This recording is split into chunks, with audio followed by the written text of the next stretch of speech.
حضرت علی علیہ السلام نے فرمایا، جس سے محبت کی جائے اس سے مقابلہ نہیں کیا جاتا ہے۔ کسی کو پا لینا محبت نہیں بلکہ کسی کے دل میں جگہ بنا لینا محبت ہے۔ نمبر 2، ہر عبادت کا پتہ نہیں ہوتا کہ وہ قبول ہے کہ نہیں، مگر درود شریف ایسی عبادت ہے جو ادا ہوتے ہی قبول ہو جاتی ہے۔ نمبر 3، جب تم پر کوئی مشکل آ جائے تو کسی کا احسان نہ لو، کیونکہ مصیبت 4 دن کی ہوتی ہے اور احسان زندگی بھر کا ہوتا ہے۔ نمبر 4، حضرت علی علیہ السلام نے فرمایا، طویل دوستی کے لیے 2 چیزوں پر عمل کرو۔ نمبر 1، اپنے دوست سے غصے میں بات مت کرو۔ نمبر 2، اپنے دوست کی غصے میں کی ہوئی بات دل پر مت لو۔ بسم اللہ الرحمن الرحیم۔ السلام علیکم۔ آج انشاءاللہ سورہ بنی اسرائیل کی آیت نمبر 89 سے سٹارٹ کریں گے۔ اس کا ترجمہ اور تفسیر تفہیم القرآن سے بیان کروں گی جو اہل سنت جماعت کے لیے ہے۔ اعوذ باللہ من الشیطان الرجیم، بسم اللہ الرحمن الرحیم۔ ہم نے اس قرآن میں لوگوں کو طرح طرح سے سمجھایا مگر اکثر انکار ہی پر جمے رہے۔ آیت نمبر 90، اور انہوں نے کہا، ہم تیری بات نہ مانیں گے جب تک کہ تو ہمارے لیے زمین کو پھاڑ کر ایک چشمہ جاری نہ کر دے۔ آیت نمبر 91، یا تیرے لیے کھجوروں اور انگوروں کا ایک باغ پیدا ہو اور تو اس میں نہریں رواں کر دے۔ آیت نمبر 92، یا تو آسمانوں کو ٹکڑے ٹکڑے کر کے ہمارے اوپر گرا دے جیسا کہ تیرا دعویٰ ہے، یا خدا اور فرشتوں کو روح در روح ہمارے سامنے لے آئے۔ آیت نمبر 93، یا تیرے لیے سونے کا ایک گھر بن جائے، یا تو آسمان پر چڑھ جائے اور تیرے چڑھنے کا بھی ہم یقین نہ کریں گے جب تک کہ تو ہمارے اوپر ایک ایسی تحریر نہ اتار لائے جسے ہم پڑھیں۔ اے محمد صلی اللہ علیہ وآلہ وسلم، ان سے کہو، پاک ہے میرا پروردگار، کیا میں ایک پیغام لانے والے انسان کے سوا اور بھی کچھ ہوں؟ اس کی تفسیر ہے، خود ذات کے مطالبے کا ایک جواب اس سے پہلے آیت نمبر 59 وَمَا مَنَعَنَا أَن نُرْسِلَ بِالْآيَاتِ میں گزر چکا ہے۔ اب یہاں اسی مطالبے کا دوسرا جواب دیا گیا ہے۔ اس مختصر سے جواب کی بلاغت تعریف سے بالاتر ہے۔ مخالفین کا مطالبہ یہ تھا کہ اگر تم پیغمبر ہو تو ابھی زمین کی طرف ایک اشارہ کرو اور یکا یک ایک چشمہ پھوٹ بہے، یا فوراً ایک لہلہاتا باغ پیدا ہو جائے اور اس میں نہریں جاری ہو جائیں۔ آسمان کی طرف اشارہ کرو اور تمہارے جھٹلانے والوں پر آسمان ٹکڑے ٹکڑے ہو کر گر جائے۔ ایک پھونک مارو اور چشم زون میں سونے کا ایک محل بن کر تیار ہو جائے۔ ایک آواز دو اور ہمارے سامنے خدا اور اس کے فرشتے فوراً آ کھڑے ہوں اور وہ شہادت دیں کہ ہم ہی نے محمد صلی اللہ علیہ وآلہ وسلم کو پیغمبر بنا کر بھیجا ہے۔ ہماری آنکھوں کے سامنے آسمان پر چڑھ کر جاؤ اور اللہ میاں سے ایک خط ہمارے نام لکھوا لاؤ جسے ہم ہاتھ سے چھوئیں اور آنکھوں سے پڑھیں۔ ان لمبے چوڑے مطالبوں کا بس یہ جواب دے کر چھوڑ دیا گیا کہ ان سے کہو، پاک ہے میرا پروردگار، کیا میں ایک پیغام لانے والے انسان کے سوا اور بھی کچھ ہوں؟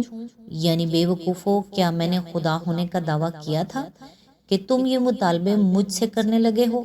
میں نے تم سے کب کہا تھا کہ میں قادر مطلق ہوں؟ میں نے کب کہا تھا کہ زمین و آسمان پر میری حکومت چل رہی ہے؟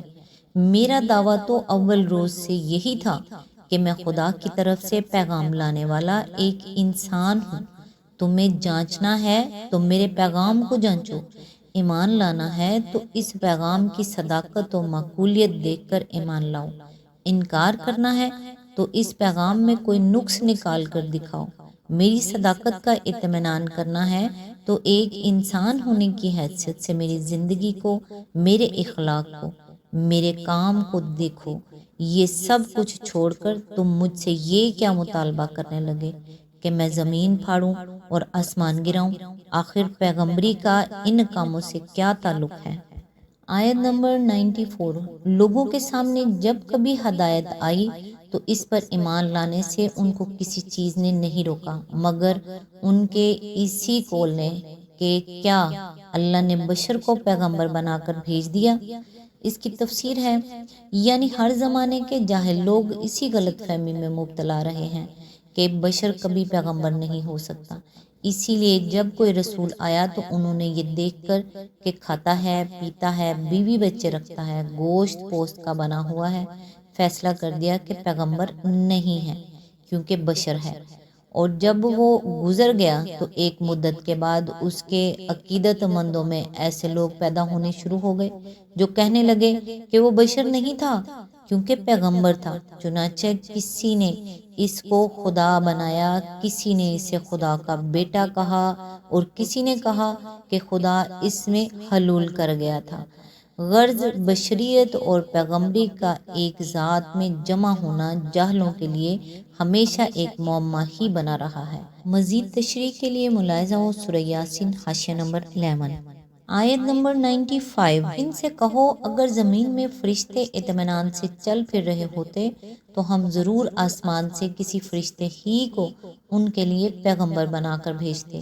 اس کی تفسیر ہے یعنی پیغمبر کا کام صرف اتنا ہی نہیں ہے کہ آ کر پیغام سنا دیا کرے، بلکہ اس کا کام یہ بھی ہے کہ اس پیغام کے مطابق انسانی زندگی کی اصلاح کرے، اسے انسانی احوال پر اس پیغام کے اصولوں کا انطباق کرنا ہوتا ہے، اسے خود اپنی زندگی میں ان اصولوں کا عملی مظاہرہ کرنا ہوتا ہے، اسے ان بے شمار مختلف انسانوں کے ذہن کی گتھیاں سلجھانی پڑتی ہیں جو اس کا پیغام سننے اور سمجھنے کی کوشش کرتے ہیں، اسے ماننے والوں کی تنظیم اور تربیت کرنی ہوتی ہے تاکہ اس پیغام کی تعلیمات کے مطابق ایک معاشرہ وجود میں آئے، اسے انکار اور مخالفت و مزاحمت کرنے والوں کے مقابلے میں جدوجہد کرنی ہوتی ہے، حمایت کرنے والی طاقتوں کو نیچا دکھایا جائے اور وہ اصلاح عمل میں آ سکے جس کے لیے خدا نے اپنا پیغمبر مبعوث فرمایا ہے۔ یہ سارے کام جب کہ انسانوں ہی میں کرنے کے ہیں تو ان کے لیے انسان نہیں تو اور کون بھیجا جاتا؟ فرشتہ تو زیادہ سے زیادہ بس یہی کرتا کہ آتا اور پیغام پہنچا کر چلا جاتا۔ انسانوں میں انسان کی طرح رہ کر انسان کیسے کام کرنا اور پھر انسانی زندگی میں منشاء الہی کے مطابق اصلاح کر کے دکھا دینا کسی فرشتے کے بس کا کام نہیں تھا، اس کے لیے تو ایک انسان ہی موزوں ہو سکتا تھا۔ آیت نمبر 96۔ اے محمد صلی اللہ علیہ وآلہ وسلم ان سے کہہ دو کہ میرے اور تمہارے درمیان بس ایک اللہ کی گواہی کافی ہے، وہ اپنے بندوں کے حال سے باخبر ہے اور سب کچھ دیکھ رہا ہے۔ اس کی تفسیر ہے یعنی جس طرح سے میں تمہیں سمجھا رہا ہوں اور تمہاری اصلاح حال کے لیے کوشش کر رہا ہوں، اسے بھی اللہ جانتا ہے، اور جو کچھ تم میری مخالفت میں کر رہے ہو اس کو بھی اللہ دیکھ رہا ہے، فیصلہ آخرکار اسی کو کرنا ہے، اس لیے بس اسی کا جاننا اور دیکھنا کافی ہے۔ آیت نمبر 97۔ جس کو اللہ ہدایت دے وہی ہدایت پانے والا ہے اور جسے وہ گمراہی میں ڈال دے تو اس کے بعد ایسے لوگوں کے لیے تو کوئی حامی و ناصر نہیں پا سکتا، ان لوگوں کو ہم قیامت کے روز اوندے منہ کھینچ لائیں گے، اندھے گونگے اور بہرے ان کا ٹھکانہ جہنم ہے، جب کبھی اس کی آگ دھیمی ہونے لگے گی ہم اسے اور بھڑکا دیں گے۔ اس کی تفسیر ہے یعنی جس کی ضلالت پسندی اور ہٹ درمی کے سبب سے اللہ نے اس پر ہدایت کے دروازے بند کر دیے ہوں اور جسے اللہ ہی نے ان گمراہیوں کی طرف دھکیل دیا ہو جن کی طرف وہ جانا چاہتا تھا، تو اب اور کون ہے جو اس کو راہ راست پر لا سکے؟ جس شخص نے سچائی سے منہ موڑ کر جھوٹ پر مطمئن ہونا چاہا اور جس کی اس خباثت کو دیکھ کر اللہ نے بھی اس کے لیے وہ اسباب فراہم کر دیے جن سے سچائی کے خلاف اس کی نفرت میں اور جھوٹ پر اس کے اطمینان میں اور زیادہ اضافہ ہوتا چلا جائے، اسے آخر دنیا کی کون سی طاقت جھوٹ سے منحرف اور سچائی پر مطمئن کر سکتی ہے؟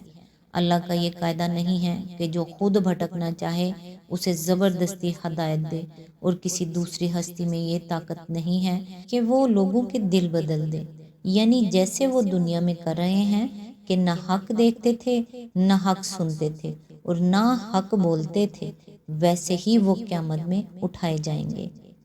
آیت نمبر 98۔ یہ بدلہ ہے ان کی اس حرکت کا کہ انہوں نے ہماری آیات کا انکار کیا اور کہا کیا جب ہم صرف ہڈیاں اور خاک ہو کر رہ جائیں گے تو نئے سرے سے ہم کو پیدا کر کے اٹھا کھڑا کیا جائے گا؟